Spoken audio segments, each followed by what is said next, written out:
Hey everybody, we are back with another Locksmith Business for sale. Now, this is an interesting one because it actually has an absentee owner.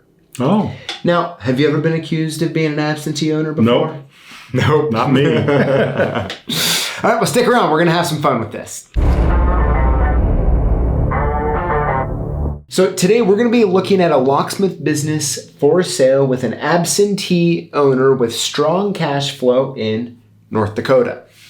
So let me start off, give you a lot. I'll read the listing here. Okay. And then let's kind of walk through it here. I think I'm very curious where you're going to be at with this one. Okay, it says highly reputable and well-established locksmith business providing exceptional opportunity for buyers seeking strong cash flow, minimal competition, and a proven track record of success.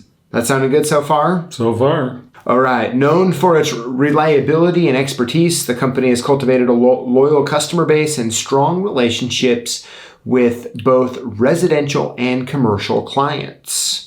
Offering a comprehensive range of services, the business specializes in car key replacements, home and business rekeying, lock installation, emergency lockouts, and is uniquely positioned as the only locksmith in the area capable of manufacturing car keys for high-end vehicle brands such as BMW, Volkswagen, and Mercedes. This specialized service set sets it apart from competitors and drives consistent demand. It comes fully equipped with $20,000 in essentially equipment. Okay. Right? And includes 2 skilled technicians ensuring a seamless transition for a new owner. They do 24/7 availability. The business is structured to cater to urgent customer needs, reinforcing its reputation for dependability. This is an outstanding opportunity for an entrepreneur looking to acquire a well-established, high-performing locksmith business with significant competitive advantages and room for future growth. Gross revenue they're saying is about $230,000. Mm-hmm. The cash flow, also known as seller discretion earnings, is $175,000. Okay. And they're asking $225,000. Now, let me give you the bullet. So I kind of went over all sorts of stuff here. Let me just bullet point it for you. Strong cash flow, quality earnings, limited competition. Operation comes with 1 technician, $20,000 essentially in equipment, established brand relationships. That is the listing. What are your first thoughts when you hear all of that? First thoughts is, in the listing, it said there was 2 qualified technicians.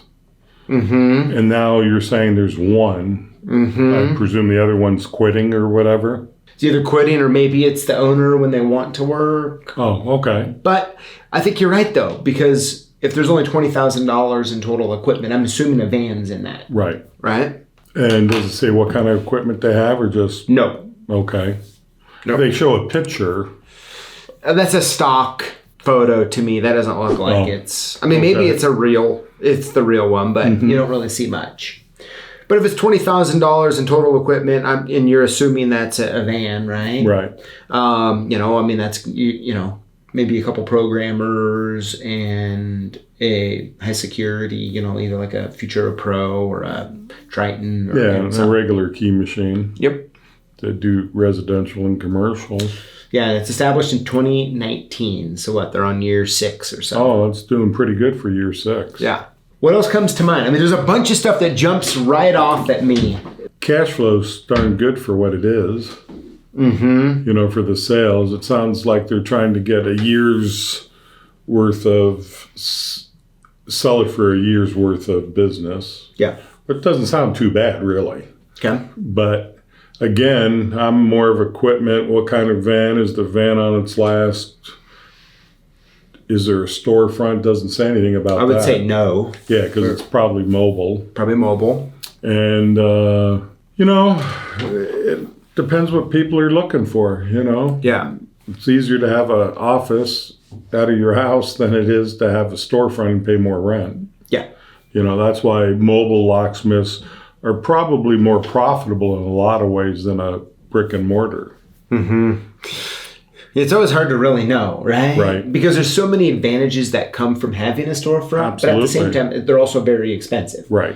I mean, if you're sitting there paying someone, let's say after everything, it's costing you $25 an hour for, after all the stuff per employee, and you have them cutting $5 keys. Yeah, I mean, it can get tough. I mean, how many after you pay for 1 hour of labor and the people cutting the keys, how many more do you have to cut just to pay rent? That's it. Right. Let's talk about this for a second here, though. So a couple interesting things pop off. I like how you pick up on it says 2 people, then 1. Right. I'm assuming the first thing out of the gate here, it says absentee owner. Explain that to me, because they don't explain what that actually looks like. Is the absentee owner just not doing the work? Are they not in the state? Right. And why isn't the technician buying it? Well, that's my thought, too. Because you could probably get the most amount of money if that technician would buy it. Because he wants to stick around and do it. Because he already knows it all, and now he gets to make all the money. Right. Right? I agree. Second, what happens if you were to buy it and you are an absentee owner, and then that employee was like, I'm out of here. Why aren't I just doing this for me? I'm the one who knows all the clients. Right. I agree 100%. Right. Because when I had a store far away, it was tough. Yeah. And then they call and say, I'm not coming in today, or, I quit. And you go, okay, what happens now? Yeah. So the next thing that kind of pops off to me. Okay, so I want to list a positive, something that's cool. Yeah. Okay, so something that I think is cool, so they have the ability to where they're making, they're able to program keys for the BMW, Volkswagen. Yeah, absolutely. That's there's a lot of technical aptitude that comes with that. There's also investment in equipment, and it's kind of shocking that all in all they have about $20,000 worth of equipment, and it includes that. Yeah, but I don't see they have to have more because software just for you would think. Right. You would think. So, but having that and having a technician who knows how to do that, just like they say, is a competitive advantage, right? If you need a key to a BMW or Mercedes and you're the only locksmith that can do it, a lot of times... Name your price. Yeah, well, and on top of that, I think to some degree, smaller dealerships in more rural areas are going to be more apt to actually potentially using you. Absolutely. Right? Yep. So there's a lot of really good stuff there. The biggest thing that when I get done reading this and looking at it is I'm like, okay, math me this. It says they do $231,000 in gross revenue. Right. And the cash flow or seller discretion earnings is $175,000. Okay. So if we just do round numbers here, we're talking that's $60,000 total that is paying for a staff member that can program BMW and Mercedes keys. Yeah. Cost of the keys, fuel. It seems very low to me. It does to me too. I would almost say flip those numbers. Like if you're running that type of business and you're absent completely and you're doing $230,000 in revenue, it seems to me that maybe your seller discretion earnings are $60,000. Yeah. No, you're absolutely correct. I mean, tell me, where am I wrong on this? Or what do you... Well, you're not, because an absent owner, there's some would take it all and that's it. But to keep your employee, you would think you would have to pay them real well because they're running it for you. Yeah. And like you said, they could go out on their own. Yeah. And I think, for the record, $231,000 for a one tech, I think that's good. Yeah. Right? I mean, Absolutely. There's some good stuff here. So, okay. So, yeah. So the whole cash flow thing has me a little weirded out as far as that goes, which means for me, it's hard to even say if it, what the asking price should be unless you know that number is correct. Right? But let's talk about if someone were to call you and think about buying it, what are the 3 questions that you would be like, hey, it's best if you get this figured out? Well, my question, of course, I want to see all the equipment. I want to see their books on how to do it, how they can make that much for that little overall and get that much. So it's You know, it seems unbelievable to me to do that much, you know, because in my experience, you know, takes a lot, you know, to pay your guys and everything else. Yeah. You'd have to ask, you know, I need to see the books, I need to see the equipment, what kind of vehicle. For all you know, the tech could be using his own personal car running out and doing it. Yeah. Because it doesn't say anything about a van, really. No, but then at the same time, okay, maybe that is true. But then once again, so they're doing all that for $60? Yeah. It doesn't, And that includes the cost of all the keys or... Well, it lives in Dakota, North Dakota. Yeah, okay. So, That's fair. That's fair. It's in the middle of nowhere. I'm just saying that if you include the keys and you include some locks and whatever else... Right, because, you know... I mean, minimum $25,000 in just the cost of goods sold? Yeah. Right? Right. So you're sitting now at what, $35,000? Yeah. Yeah, because original keys or even aftermarket are outrageous, really, when you think of it. Especially the BMW Mercedes. Exactly. Yeah. And Volkswagen, Yep. You know. They're a lot of money, you know, so that's why it seems to me it's not accurate. Yeah. As we're talking, my guess is that cash flow number 175 is including the labor or the staff members' salary. Maybe.